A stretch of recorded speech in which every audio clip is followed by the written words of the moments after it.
Tomahawk TV News, Montague County's only newscast, coming at you from Nocona High School. Hi, I'm Fletcher Six, coming at you from Tomahawk TV News. Starting off this week's cast is Sports with Connor, where he talks about his prediction for Super Bowl 51. We then will take you to the Indian Insight with Avery, where she talks to some of the members of One Act Play for Nocona High. After the Insight is the Weekly Viral, where the awkwardly uncomfortable Nash will be sharing some funny videos. Following the Viral is this week's edition of the Movie Dumpster, with Logan D Barnes and Gage giving their review of the movie The Good Dinosaur. And lastly, to finish off the cast, NHS Gamer will be going to new heights with the review of the game No Man's Sky.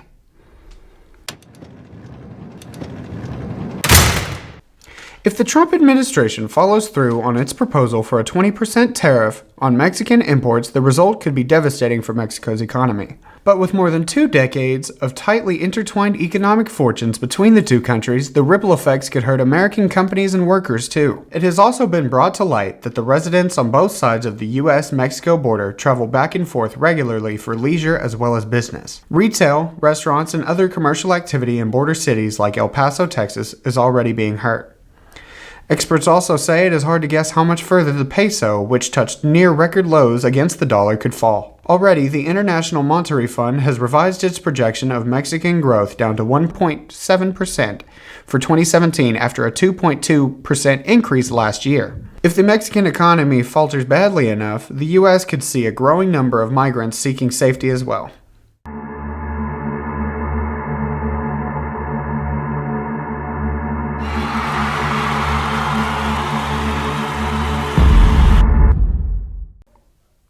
I'm Connor Barrett, and this is Tomahawk Sports.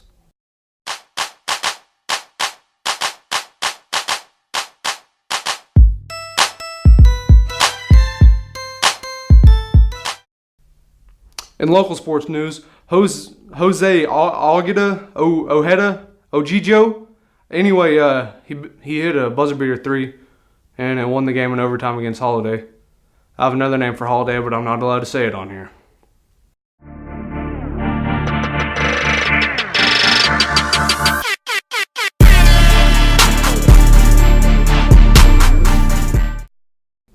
In national sports news, the Pro Bowl blah blah blah AFC won 20-13, no one cares. On to the game that everyone's getting all hyped about.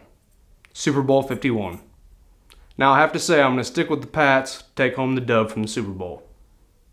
The Falcons have had a good year with the rise up movement and all, but I'm in no hurry to underestimate Tom Brady and the rest of the threats on New England's offense. 3rd and 5. Brady, well protected. All kinds of time, and that goes in zone. Wide open! Touchdown, New England! Chris Hogan. I've always said if you ain't cheating, you ain't trying, and the Patriots are masters of both of these fields. Now, I'm not a fan of Tom Brady, but he has 4 Super Bowl rings, along with 10 Pro Bowl picks, and 3 Super Bowl MVPs, for all you naysayers out there. The Falcons have been picking up a lot of steam throughout the year, but the Patriots defense only gives up about 15 points a game. Now, a lot of people are talking about special teams and how much they're going to affect the game. But as many of you know, I have zero respect for kickers. Go play soccer, you terrorists.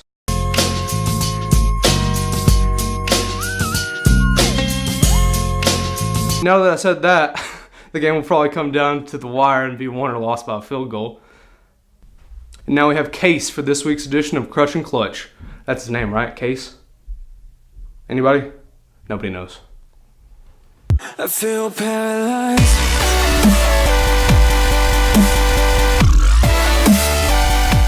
Hi, I'm Kay Breeze, and welcome to this week's Clutch and Crutch Plays.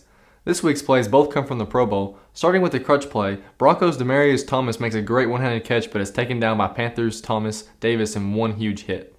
Relieved that Mike Smith, their new defensive coordinator, is going to stick around in Tampa Bay. He even mentioned some head coaching jobs.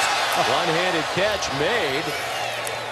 Well, Landry clears it out, and in comes Demaryius Thomas with his... The clutch play is a bit more stranger than usually, but it still deserves a spot. I would try to explain it, but it's better if you look at it for yourselves. Over the middle, it's off the hands of Jimmy Graham and intercepted by Lorenzo Alexander. Now he laterals to Aqib Talib. Aqib Talib inside the 40, the 30. Look at Cousins racing to bat the ball out. It looks like the AFC has it inside the 10-yard line. Game-tying touchdown. The ball's dropped by Graham. Alexander intercepts it. He laterals it to Aqib Talib. Talib has a nose for the end zone, and off he goes. And watch Kirk Cousins track Talib down and strip the ball. Phenomenal effort. We'll talk about the situation. That's it for me. Make sure to tune in next week. That's it for this week. I'm Connor Barrett, signing off for Tomahawk Sports.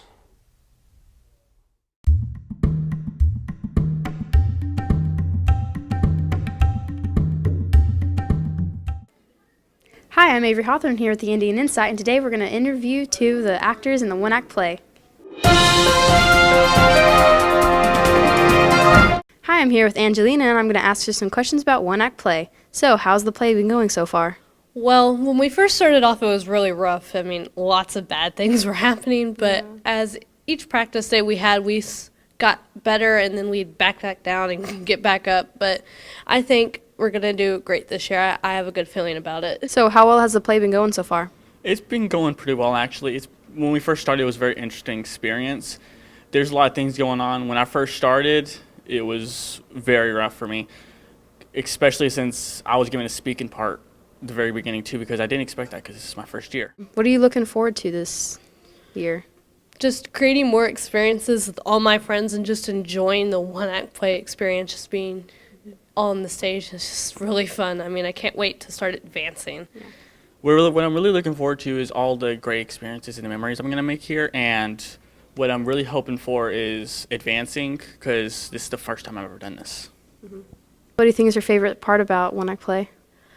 Oh my gosh, I can't pick a favorite part. It's all great. Like, it's just all. So when's the first contest? The first contest is in 4 weeks on March the 2nd in Graham Municipal Stadium. That concludes our segment for the one-act play today, and I'd like to say thank you to all the interviews today, and good luck to the one-act play. Thanks for watching.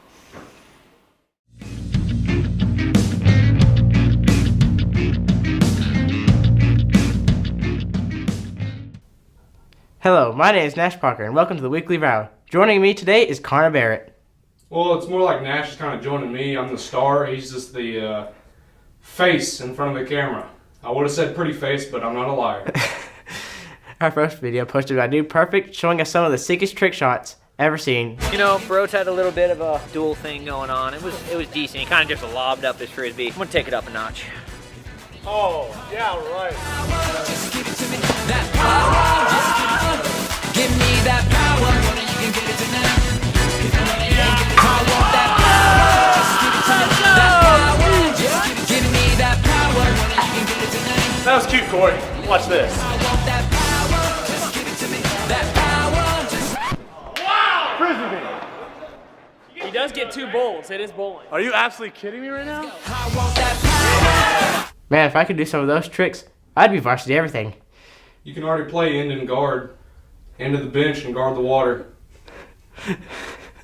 For our next video posted by JT, showing that he is a grammar Nazi in the Curse of the Ouija board. Wa Wegboard. Is that how you spell the evil game thing? Wa Wegboard. Nailed it. Luigi board? The Luigi board? Making a Luigi board? Have you played the Luigi board? Can you burn a Luigi board? What is a Luigi board? My friends did a Luigi board, and it mentioned me. How do Luigi boards work? Are Luigi boards dangerous if you ask something about ghosts? What's up with the Luigi board game? Is it creepy, or what? Is it possible to die for playing this game? Oh. Okay. Was that Latin? I don't mess with that voodoo stuff, man. I don't play around with voodoo. By the way, never buy one of these things. You'll either die or you'll be cursed forever. In our next video posted by Bad Lip Reading of what was actually said during the presidential inauguration. All hail Grand Emperor Trump. Looks like we have a problem. Yeah, leave it to me, okay? We're gonna squeeze him. Hadouken to your face. Harubababa. I like your nail polish, but not too much. Now pretend I like you, but I hate you inside. You're a creep. I think you're old like dirt. I knew those live newscasts weren't showing the bear footage. Build a wall! You sicken me. For our last video, posted by Paramount Pictures, is people getting pranked by the girl from Marines. Going to switch it to 4K, which is the new technology. What's the biggest difference that you see? It like enhanced more. Very vivid. It almost looks realistic, right? Yeah. Yeah, I have to grab a different remote. So we'll be right back and then we'll do that one, okay? Sure. Oh my god, Adriana. Oh my god! If that thing popped out of the TV like that, I'd already been a mile down the road. Well, that's it for this week's Weekly Viral. Tune in next week. This is Nash Parker, signing off. You forgot to say please. Be sure and say please or they won't come. Say it. Please.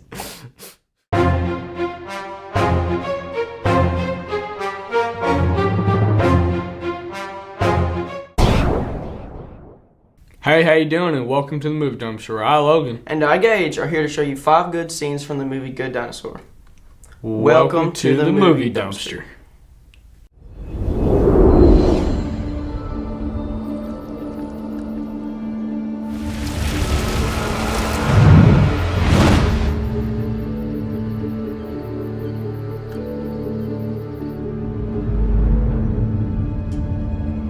Far enough today. Let's get you home.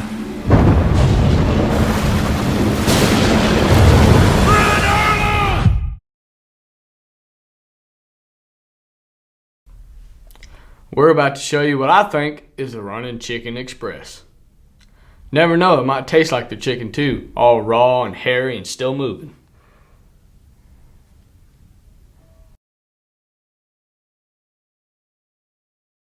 That snake looks like my mama when she sees my report card, dang it.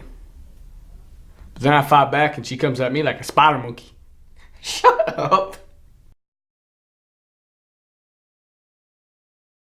Hi, dang. That's how my family reunion usually goes, except a lot more people all at once.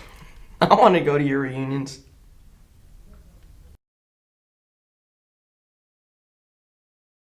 It was 100 degrees in the shade. I walked for 5 days with no water. Then I saw it. A pretty pond. Well, that sounds like a soothing bedtime story right there. About like the ones my dad used to tell me.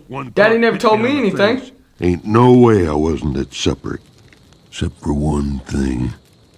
I wasn't ready for dying that day.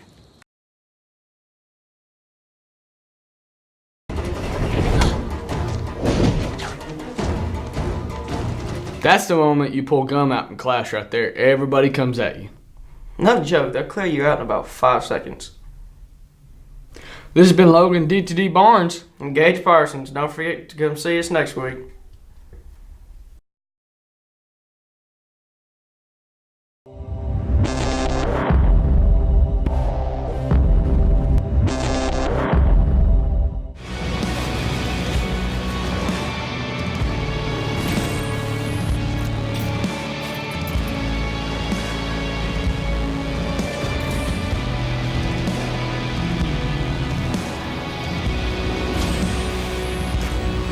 Epic battles. Yeah, battles. Seems like that iron is really putting up a huge fight. Like, what are you fighting here? A rock? Why are you fighting a rock? Hello everybody, my name is Garrett Stone, and welcome to NHS Gamer. Since the beginning of school, every week, we've had a great game to review. Each of these games has had something that has made it an extraordinarily good game. But I feel it's a time to break that streak of good reviews and to finally diss a game. Already out on console and PC is No Man's Sky.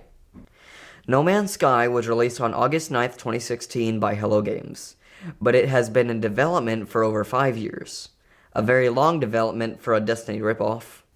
The graphics look exactly the same as Destiny, and the ships, sounds, and guns look exactly like Destiny, which was released 2 years prior. Now, the concept of No Man's Sky was completely unique and simple. Discover. Pure, childlike curiosity and exploration. But that's not the only thing childish about No Man's Sky. The very long harvesting of resources and planet discovery are also premature. Gathering carbon, iridium, and other things are rather stupid.